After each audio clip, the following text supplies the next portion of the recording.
Imagine this. Your brain has its very own cleanup crew, a team of microscopic immune cells called microglia.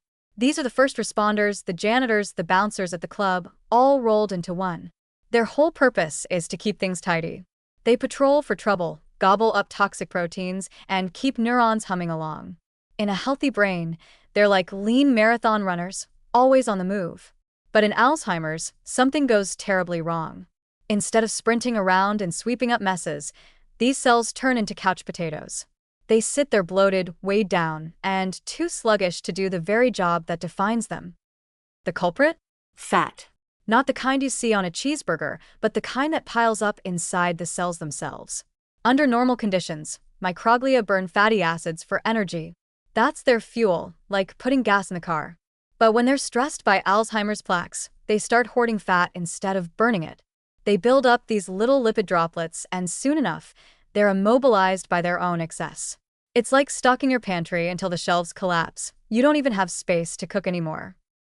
Scientists at Purdue University discovered that this fat overload is driven by an enzyme called DGAT2. You could think of DGAT2 as the overzealous friend who keeps bringing you snacks when you're trying to diet. Instead of letting microglia use fat for energy, DGAT2 forces them to stash it away as long-term fat storage. And before you know it, these once-fit brain defenders are lying on the metaphorical couch, too stuffed to move, letting amyloid plaques run wild. Here's the part that makes the story hopeful. The paralysis isn't permanent. When researchers figured out how to block DGAT2, or speed up its breakdown, the microglia came back to life. The fat melted away, the cells perked up, and suddenly they were back on their feet, clearing plaques and protecting neurons. The couch potatoes transformed back into sprinters. That tells us something incredibly important. These cells aren't broken forever. They're just overloaded, and overload can be fixed.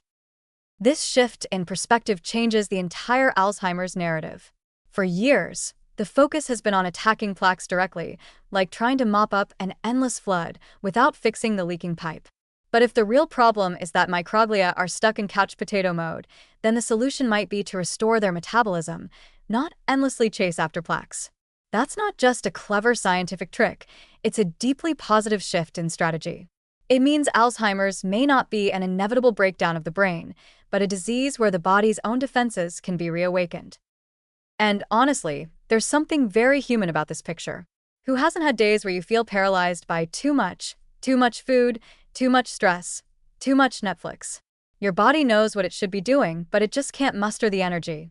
Microglia are in the same boat. They're not lazy. They're overwhelmed. And given the right push, they can recover. So yes, Alzheimer's is serious, and the image of brain cells turning into couch potatoes might sound bleak. But hidden in that image is a reason for optimism. Couch potatoes can get off the couch. Cells that have gone sluggish can be recharged. And if researchers can harness that recovery, then what looks like paralysis today could be the starting point for resilience tomorrow.